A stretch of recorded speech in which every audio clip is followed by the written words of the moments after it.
लोकसभा निवडणुकीचं वारं आता व्हायला सुरुवात झाली।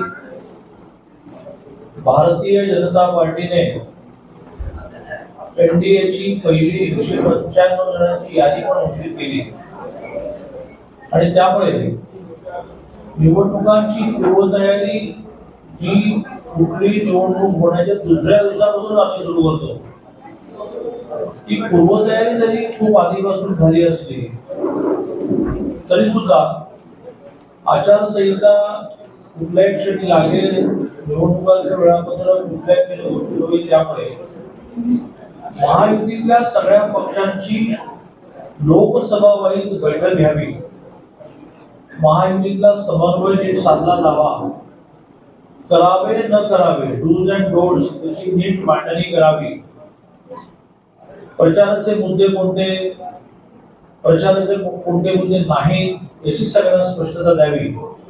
त्यासाठी देशभरामध्ये 3 लोकसभांचा एक क्लस्टर अशी जवळजवळ 165 क्लस्टर जे निर्माण झाली, त्यातला हे क्लस्टर जे आहे की ज्याच्यामध्ये बारामती लोकसभा, शिरूर लोकसभा आणि पुणे लोकसभा अशा 3 लोकसभा येतात। त्यांची आज महायुतीतल्या सर्व पक्षांच्या प्रमुख नेत्यांची 1.5 तास सकाळपासून 3 बैठका झाल्या। पहिली बैठक बारामती लोकसभेची झाली, नंतर शिरूर लोकसभेची झाली आणि आता जस्ट पुणे लोकसभेची बैठक पूर्ण झाली। सगळ्याच पक्षांचे सगळे अपेक्षित प्रमुख नेते आज मंचरला राष्ट्रवादीची मोठी सभा असतानाही ती सभा अटेंड करून सुद्धा सर्व प्रमुख नेते उपस्थित आहेत। त्यातल्या काही प्रमुख नेत्यांचा उल्लेख करायचा झाला तर शिवसेनेचे संजय माशेलकरजी जे सचिवही आहेत आणि सोलापूर आणि पुण्याचे संपर्क प्रमुख आहेत, राष्ट्रवादीचे जिल्हा अध्यक्ष प्रदीप कारंडकर, शहर अध्यक्ष दीपक मानकरजी, राष्ट्रवादीच्या नेत्या आणि महिला आयोगाच्या अध्यक्ष रुपालीताई चाकणकर, भारतीय जनता पार्टीचे राज्याचे सरचिटणीस मुरलीधरांना मोहोळ, शहराचे अध्यक्ष धीरजी घाटे, आमदारांमध्ये आमचे सर्व आमदार माधुरी मिसाळ, सिद्धार्थ शिरोळे अशी सगळी मंडळी त्या बैठकीला जी अपेक्षित होती, साधारणतः 4-5 नेते प्रत्येक पक्षाचे असे मिळून 40-50 बैठक झाली। खूप चांगल्या वातावरणात बैठक झाली, त्यामुळे तुम्हाला देण्यासाठी कोणती न्यूज नाही, उत्तम झाली बैठक आणि एक दिलाने सगळ्यांनी काम करायचं असं ठरवलं। आता इतकी चांगली बैठक झाली त्यामुळे सांगण्यासारखं काही नाही, तुम्हाला प्रश्न विचारण्यासारखं काही असेल तर विचारा। एक दिलानी बैठक झाली असं मुलींची बैठक सुरू असताना इंदापूरचे नेते भाजपचे हर्षवर्धन पाटील त्यांनी मुख्यमंत्र्यांकडे सुरक्षा मागण्याचं पत्र लिहिलंय आणि त्यात स्थानिक पातळीवरती मित्र पक्षाचे सहकारी आम्हाला जीवे मारण्याच्या धमक्या देत आहेत, त्याच्यामुळे काम कसं करायचं। एक दिलाने बैठक झाली हे जसं खरं आहे तसं आपल्याला एखादी गोष्ट खटकली तर ती जर आपण कुटुंब म्हणतो त्या कुटुंबातही ती खटकलेली गोष्ट कुटुंब प्रमुखाला सांगणं हे स्वाभाविक आहे, बट नॅचरल। हे तर अनेक पक्ष एकत्र आले, त्या पक्षामध्ये अशी एखादी गोष्ट खटकली तर ती सांगण्याचं स्वातंत्र्य आहे। सगळ्यात चांगली गोष्ट म्हणजे आमचे 3 नेते असे आहेत ते अशा प्रकारच्या प्रत्येक तक्रार म्हणा, भीती म्हणा, सूचना म्हणा याची दखल घेण्यासाठी समर्थ आहे। जाहीरपणे घेऊन सुरक्षेची मागणी करणं, कुटुंबातलं वातावरण चांगलं याचं लक्षण असं आहे की आज दिवसभरामध्ये 28 चांगल्या गोष्टी आमच्या झाल्या, एकाच गोष्टीला नका धरू। कार्यक्रमांचं म्हणणं असं आहे की नेते वरच्या स्तरावरती एकत्र आले, 20 वर्ष त्यांच्याबरोबर संघर्ष केलाय, ती कार्यकर्ते मनाला कशी एकत्र येणार, म्हणजे इंदापूरचं उदाहरण नाही, इतर तालुक्यांमध्ये सुद्धा तशाच घटना घडतायत, नेते व्यासपीठावरती आहे फक्त बांधव कार्यकर्त्यांना सगळ्यांची मिळून ठाम मनोधारणा सामान्य माणसासारखीच आहे की आमचे मतभेद असले तरी ते आम्ही एकमेकांमध्ये बसून ते मतभेद चर्चेने संपू, परंतु मोदीजींना 3ऱ्यांदा या देशाचं पंतप्रधान करणं यावर सगळ्यांचं एकमत आहे।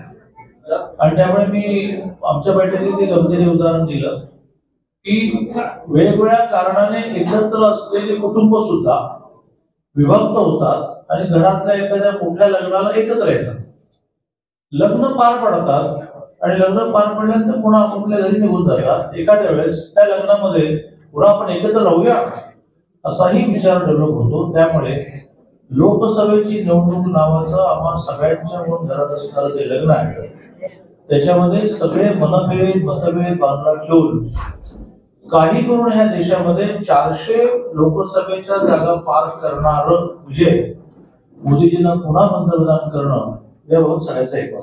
विधानसभेच्या लग्नाला वेगळं होणार का? विधानसभेच्या लग्नाला वेगळं होणार का? सिनियर माणसांना वाव द्या पहिला. सिनियर माणसांना कॉन्टेक्स्ट बदलेल, तुम्ही विधानसभेच्या लग्नाला वेगळं होणार का? परत आता मी जसं असं म्हटलं नाही. पत्रकार ह्यासाठीच व्हायचं असतं की ज्याची हळूहळू बुद्धी तल्लख होते त्याला प्रत्येक वाक्यातून एक वेगळा श्लेष काढता येतो. तर मी असं म्हटलंच नाही तर माझ्या तोंडी बिलकुल झालं नका की लोकसभेत वेगळं होतील.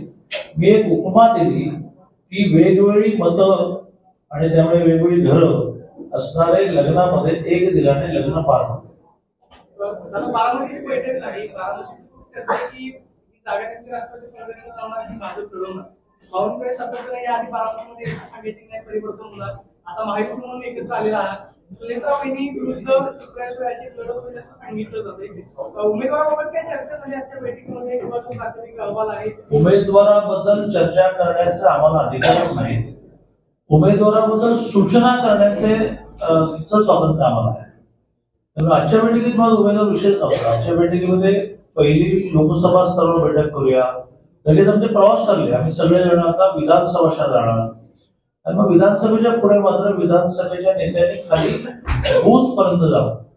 म्हणजे मोदीजींनी आम्हा सगळ्यांना परवा दिल्लीला झालेल्या राष्ट्रीय बैठकीत आवाहन केलेलं आहे की 370 कलम रद्द झालं. तुम्हाला सगळ्यांना आनंद झाला, काश्मीर भारतात राहणार याची खात्री पडली. 370 कलम नावाचा सिनेमा पाहिला त्याचं लक्षात येईल. 370 कलम रद्द झाल्यानंतर काश्मीरमध्ये केवढी प्रगती झाली सिनेमा पाहताना आपण सद्गतीत होतो. मोदीजी असं म्हणाले की हे करण्याबद्दल माझं अभिनंदन करताना प्रत्येक बूथवर आहे त्या मतां व्यतिरिक्त 370 मतं जास्त मिळवण्याचा प्रयत्न करा. आता जिथे ऑलरेडी तो A+ बूथ असतो आणि 500 मतं पडतात तिथे 370 प्रॅक्टिकल आहे.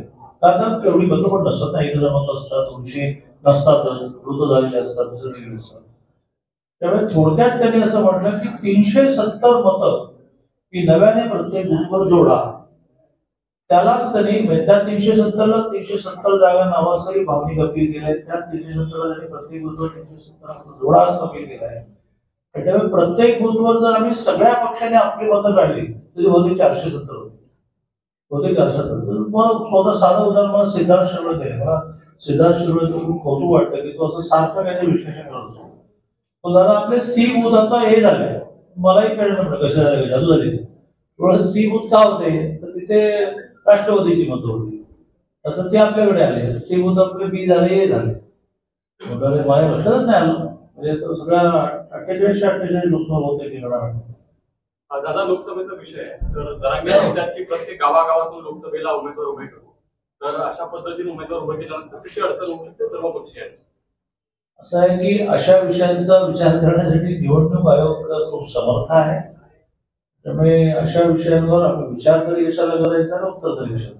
ते म्हणतात की ज्यांनी आव्हानांच्या ज्या मूळ मागण्या होत्या त्या पूर्ण केल्या ना, अर्थात भाजप आणि मित्र पक्षांवर रोख आहे, त्यांना मी मतदान करणार नाही. असं आहे की मला तुम्ही उत्तम संधी दिली या विषयावर बोलण्याची. असं आहे की सुरुवात झाली की मला मनोज जरांगे पाटील यांना पूर्वी सर्टिफिकेट मिळत आहे एकट्याला. मी या मुवमेंटचा खूप जवळून साक्षी आहे ना. 14 ते 19 मी अध्यक्ष होतो, उपसमितीचा आता नाही. मनोज जरांगे पाटलांनी सुरुवात केली की मी 4 वेळा चक्रा म्हणतो पण तुम्हाला पूर्वी सर्टिफिकेट. मग ती मागणी कुठे गेली किंवा मराठवाड्यामध्ये ज्यांच्या नोंदी सापडतील त्यांना पूर्वी द्या. मग कुठे गेली तर ज्यांच्या नोंदी सापडतील अशा सगळ्या महाराष्ट्राच्या लोकांना पूर्वी सर्टिफिकेट. सगळ्या गोष्टी करण्यासारख्या असल्यामुळे महाराष्ट्राचे मुख्यमंत्री मान्य एकनाथजींनी मान्य केल्या. त्यासाठी रिटायर्ड शिंदेची कमिटी गेली आणि जवळजवळ 54,000 नोंदी सापडल्या. तर तुम्ही म्हणालात ना की नोंदी सापडत नाही, तर एक अख्खे रिटायर्ड जज आणि मोठी शासकीय यंत्रणा लावून हैदराबाद मध्ये जाऊन गॅझेट चेक करून 54,000 नोंदी सापडल्या. आता तुम्ही पुढची मागणी काय केली की ज्यांच्या नोंदी सापडल्या त्यांना कुर्पी सर्टिफिकेट मिळालं, त्यांच्या सगळे सोयऱ्या द्या. तर ज्या वेळेला ते मुंबईकडे निघाले आणि वाशीमध्ये थांबले त्यावेळेला म्हणजे एकनाथजींनी त्यांची ती मागणी पण कोणत्या अर्थाने मान्य केली की कायद्याच्या चौकटीत असेल. नोटिफिकेशन काढलं की ज्याच्या नोंदी सापडतील त्याचे सगळे सोयरे, ज्याच्यावर सुप्रीम कोर्टाचं डिसिजन आहे, आपला देश पितृसत्ताक असल्यामुळे पित्याकडून सापडणाऱ्या नोंदी सगळ्या सोयऱ्यावर मानल्या जातील. आता त्याची एक प्रक्रिया आहे की नोटिफिकेशनवर 15 दिवसाची लोकांना सूचना देऊन सजेशन्स अँड ऑब्जेक्शन मागवायचे असतात. सूचना थोडक्यात त्या 6.5 लाख आल्या. लोकशाहीत कोणा थांबवता येत नाही ना. आता त्यातली प्रत्येक सूचना इंडिपेंडेंटली डील करायची असते. ती झाल्यानंतर नोटिफिकेशनचं फायनल नोटिफिकेशन निघेल, त्यासाठी वेगळा कायदा करावा लागत नाही. विधानसभेला फक्त अवगत करावं लागतं की मूळ कायद्याला आम्ही करेक्शन केलं. अवगत करणार आहेत ना. माननीय एकनाथजी कधीच त्यांच्या शब्दापासून मागे गेले नाही. त्यांनी कुणबी नोंदी सापडणाऱ्यांना सर्टिफिकेट द्यायचं मान्य केले. कुणबी नोंदीवाल्यांच्या सगळ्या सोयऱ्यांना पितृपासून म्हणजे पित्याकडून सगळे सोयऱ्यांना आम्ही कुणबी सर्टिफिकेट देऊन असं म्हटलं. ते नोटिफिकेशन फायनल करण्यासाठी 6.5 लाख ऑब्जेक्शनचा एक ऑब्जेक्शनला डील करण्यासाठी खूप मोठी सरकारी यंत्रणा राखून काम करते आहे. बरोबरीने अशी एक मागणी आली की हे कुणबी नोंदीवाल्याचं झालं, कुणबी नोंदी नसल्याचं काय, तर 10% आरक्षण दिलं. मग आता अशी अफवा पसरवली गेली की नाही 10% आरक्षण मेडिकल जिल्ह्याला नाही ना. काय काय चाललंय? लोक काही ऐकतील का? हे 10% आरक्षण हे मराठा समाजाला मिळणार ओबीसीला जे आरक्षण आहे त्या सगळ्या आरक्षणासाठी आहे. मेडिकलला आहे, इंजिनिअरिंगला आहे, मार्केटिंगला आहे, लॉला आहे, एमबीए सगळ्याला आहे. ओबीसीच्या आरक्षणाला निम्मी फी सरकार भरणार आहे. हे 10%ला निम्मी फी सरकार भरणार आहे. 26 तारखेपासून कायद्याची अंमलबजावणी सुरू झाली. मी महाराष्ट्राचा उच्च शिक्षा मंत्री, आम्ही 2100 प्राध्यापकांना मान्यता दिली. त्यातल्या 1100 प्राध्यापकांच्या इंटरव्ह्यू झाल्या, ते सुटले. म्हणजे त्यांना आता पुन्हा चक्र द्यायची आवश्यकता नाही. पण 26 तारखेनंतर ज्यांच्या रिक्रुटमेंट राहिल्या त्यांना 10% आरक्षण जोडून 1000 जणांची रिक्रुटमेंट करावी लागेल. त्यासाठी त्यांना पुन्हा मंत्रालयामध्ये रोस्टरसाठी यावं लागेल, पुन्हा माझी एनओसी घ्यावी लागेल. असा डिक्लेअर केलेल्या 2100 जागांमध्ये सुद्धा एकनाथजी म्हणाले की नो, त्यातले उरलेले 1000 लावून नका 10%. आता जी मोठी पोलीस भरती आहे त्याला फ्रॉम द डे 1 26 तारखेपासून माननीय देवेंद्रजीने त्या गटाच्या गृहमंत्र्यांनी 10% मराठा लागू केलं. त्यामुळे हे जे भ्रम निर्माण करणं चाललेलं आहे किंवा कुणबी हे देतच नाही, तर दिलं बाबा ते सगळे सोयरे पण नोटिफिकेशन देणार आहे. मग तो कायदा काय त्याला कायदा करावं लागत नाही. ते नोटिफिकेशन हे कायद्याला करेक्शन आहे.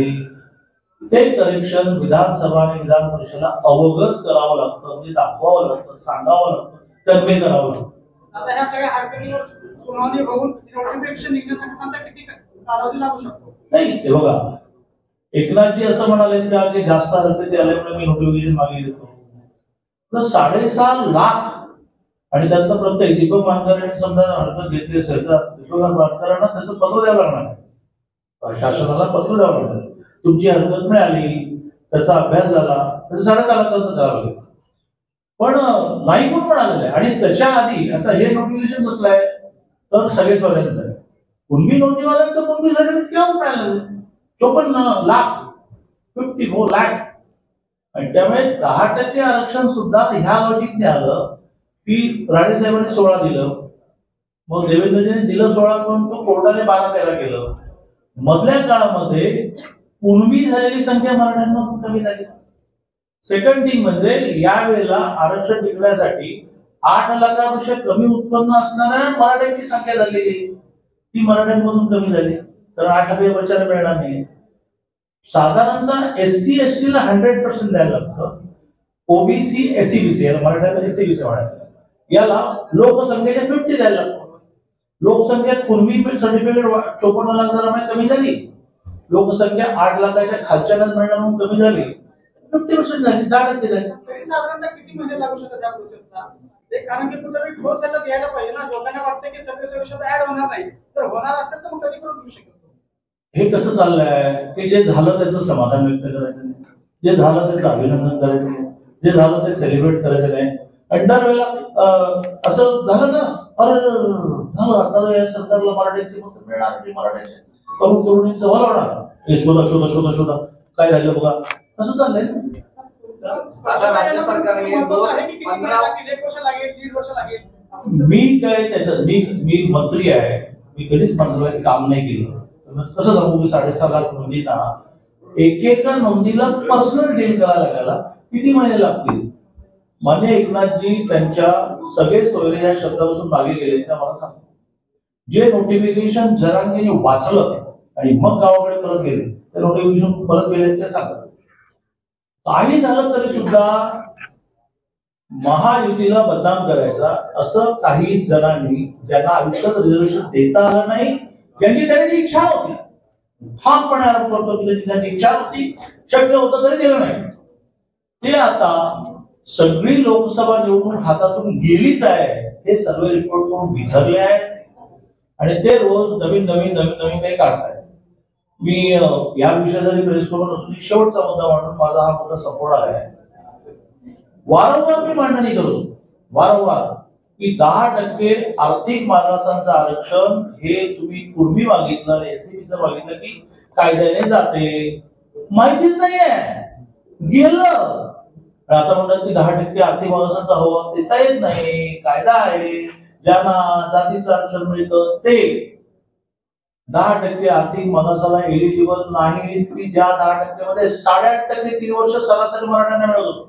दादा गेलं. आता तुम्हाला 15 दिवसामध्ये 2 कोटी लोकांचा सर्वे केला, 6.5 लाख हरकतींवर निर्णय घ्यायला इतका उशीर झाला. अरे बाबा, सर्वे करणं हे इतकं सोपं होतं की त्याचं एक सॉफ्टवेअर डेव्हलप झालं होतं. सर्वे करणं खूप सोपं होतं. मला त्याविषयी संपू, तुमचंही आम्हाला विरोध करणाऱ्या नेत्यांसारखं चाललंय की सोडायचं नाही.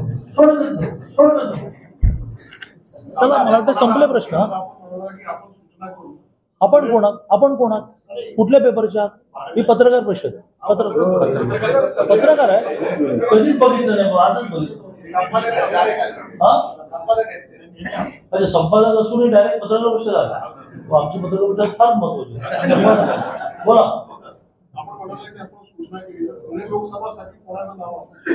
कोणाची कसली? आमचे निरीक्षक येतात तसे आले होते, उत्तर प्रदेशचे उपमुख्यमंत्री, आणि त्याच्याबरोबर निरीक्षक आले होते म्हणून ते आले होते तयारी बघायला. आमचे 2 निरीक्षक आले होते, कृपाशंकर सिंधी आणि बाळासाहेब पाटील. त्यांनी 82 जणांच्या भेटीगाठी केल्या आणि बंद पाकिटातून पाठवले होते. मला माहिती सॉरी कोण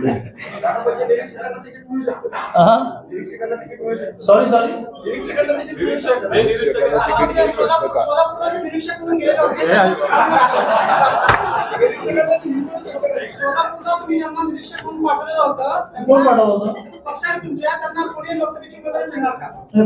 ते माहिती करून काय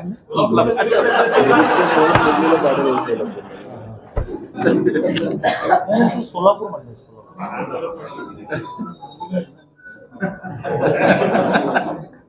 माझ्या दृष्टीने सगळे समान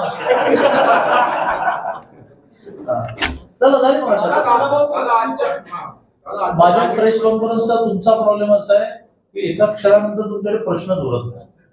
काही प्रश्न बोलले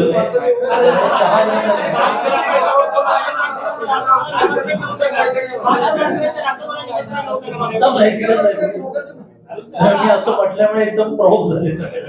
आजच्या बैठकीमध्ये रयत क्रांतीचे सदाभाऊ खोचे आहेत, म्हणजे त्यांच्या प्रतिनिधींना बोलवण्यात आलं नव्हतं. त्याचप्रमाणे महादेव जानकरांच्या प्रतिनिधी, काय नेमकी त्याची वस्तू असं आहे की महादेव जानकरांच्या राष्ट्रीय समाज पक्षाच्या बाबतीमध्ये त्यांचं काही म्हणणं आहे. 14 ते 19 ते मंत्री होते, आमच्या बरोबर होते. पंकजाताईंचे लहान भाऊ, पंकजाताई त्यांची मोठी बहीण, जे जानकर मोठे असल्यामुळे लहान मोठं म्हणून बहीण. देवेंजी परम मित्र, आणि त्यामुळे त्यांचं काही म्हणणं आहे तर पंकजाताई आणि देवेंद्रजी ते सॉर्ट आउट करतील असं मला मत आहे. पण त्यांनी असं म्हटलं की हे माझं काय ते म्हणणं आहे ते सॉर्ट आउट करून तुम्हाला बैठकीला बोलू नका. त्यामुळे त्यांना बैठकीला बोलवलं नाही. रयतपासून सगळ्यांना बैठकीला बोलवलं. आज आम्ही प्रत्येक लोकसभेचं एक कार्यालय डेव्हलप केलं. त्या कार्यालयाचं एक व्हॉट्सअप ग्रुप डेव्हलप केला. यापुढे कोणालाही निरोप मिळाला नाही असं होणार.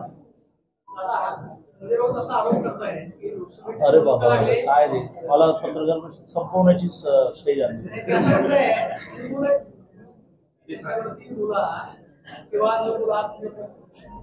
सॉरी, आता ते नीट ऐकायला लागेल, नीट उत्तर द्यायला. असं म्हणताय की अमित शहा असतील किंवा पंतप्रधान नरेंद्र मोदींना महाराष्ट्रातील लोकसभा निवडणुकांसाठी सातत्यानं वारंवार माहितीला आणावं लागतंय. पक्ष पुढले पक्षाचं चिन्ह डिस्काउंट घेण्यात आलं, त्याचा परिणाम त्यांना निवडणुकीमध्ये दिसेल. पराभवाची भीती वाटते, त्यामुळे अमित शहा आणि पंतप्रधानांना सारखे यावं लागतं. त्यांना भारतीय जनता पार्टी माहिती नाही. परवा देशाची पार्लमेंटरी बोर्ड पहाटे 3:30 संपल्यानंतर मोदीजी घरी गेले आणि सकाळी 8ला 5 वेगवेगळ्या देशाच्या शहरात प्रवासाला निघाले.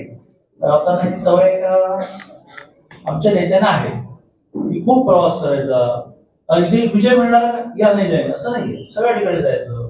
विजय मिळणार तिथे सगळ्यांना सांगत जायचं गाफीत राहू नका, नाही मिळणार ते सांगत काम नीट करा. सवय ते प्रवासाची. आता पर्याय नाही म्हणून सगळे बाहेर पडले.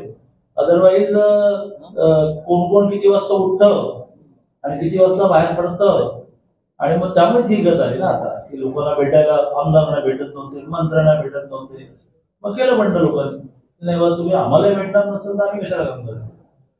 त्याचा एक चांगला परिणाम झाला की खूप प्रवास करा. पण मोदीजींशी आणि अमित भाईंशी तुलनाच नाही करू शकत. म्हणून परवा तुम्हीच आणि बरं आहे की तुम्हीच दाखवला.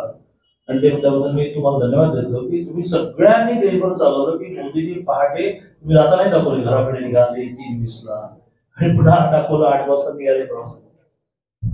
चला, जय हिंद, जय महाराष्ट्र. उद्धव ठाकरे म्हणतात की भाजप चान्सेस आकडा कसा ज्यांना त्यांचे सहकारी टिकवता आले नाही, ज्यांना वर्षानुवर्ष ते सहकारी टिकवता आले नाही, ते मोदीजींचं अमित भाईंचं कसं काय सामना करणार. कधी गेले कळलेच ते. मी इलॉजिकल बोलत नाही. ग्रामीण लॉजिकल गेले नाका करून कळलं पण नाही. आमची व्हिडिओ बातमी आवडल्यास लाईक, शेअर आणि समांतर चॅनलला सबस्क्राईब करायला विसरू नका.